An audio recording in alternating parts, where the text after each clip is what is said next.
రామ్ చరణ్ ఇప్పుడు global star అయిపోయారు. ఆయన్ని ఇంతకుముందు యువ మెగా స్టారు దగ్గర నుంచి ఇప్పుడు గ్లోబల్ స్టార్ అనే పిలుస్తున్నారు. ఏదైతే ఆస్కార్ గెలుచుకున్నటువంటి నేపథ్యంలో రామ్ చరణ్ ఆస్ట్రేలియాకి చేరుకున్నారు. మెల్బోర్న్ నగరంలో ఆయనకి ఘన స్వాగతం లభించింది. ఎయిర్పోర్ట్ దగ్గరికి అభిమానులు భారీగా తరలొచ్చారు. మెల్బోర్న్లో ఆగస్టు 15 నుండి 25 వరకు జరిగే Indian film festival of Melbourne IFFM చలనచిత్రోత్సవానికి రామ్ చరణ్ని గౌరవ అతిథిగా పిలిచారు.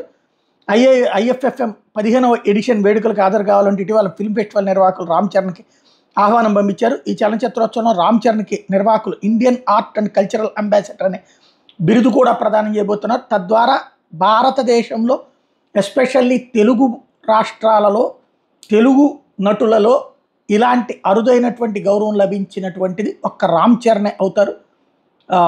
ఇప్పటిదాకా కూడా అలాంటి ఒక అద్భుతమైనటువంటి పురస్కారాన్ని గౌరవాన్ని ఆయన పొందుతున్నారు.